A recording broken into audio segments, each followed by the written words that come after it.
Hi, my name's Danielle Couick, and I'm the principal of Magnolia Bluebird Design and Events. And I'm here to speak to you today about no one knows what you didn't do. Congratulations, you're engaged. I bet it sounds a little something like this.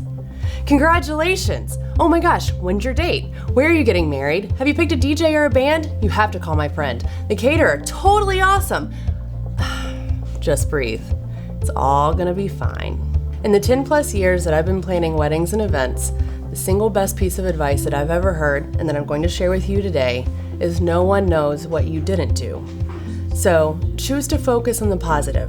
Focus on the things that you can do, not on the things that you can't. There's no place for negative in a time that's supposed to be positive and a joyous celebration. So here are a few of my pointers just to remember to focus on what you can do. 5 years ago, blogs were barely in existence. Pinterest was something no one had ever heard of.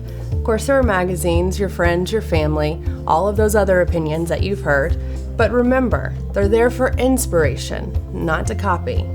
You are unique, as you and your fiance are as well. So focus on those things. Use those tools for inspiration rather than duplication. So just remember, everybody has a budget. It's actually my favorite dirty word, because everyone has one. Whether it's $40,000 or $400,000, everyone has one and everyone has to compromise. One of the first things that I recommend you sit down and do after you've become engaged is to create a list of your priorities. I suggest doing this individually and as a couple. Take some time, sit by yourself, and rank 1 through 5.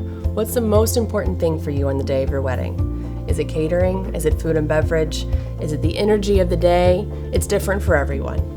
Then come together, share your lists, and then create a list for the couple, the two of you, 1 through 3. The reality is as you get into the planning, not everything can be a priority. So you'll need to focus on the top 3, sometimes the top 5 things that you can do and do well.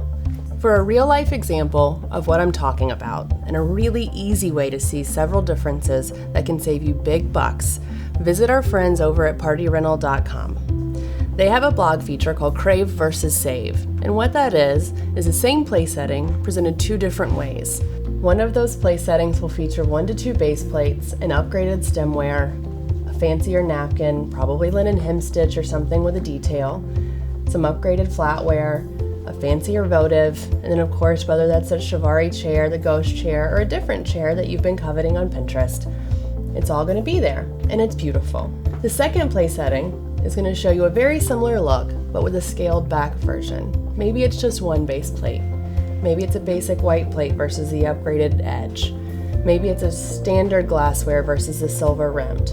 Either way, what you'll notice is they're very similar.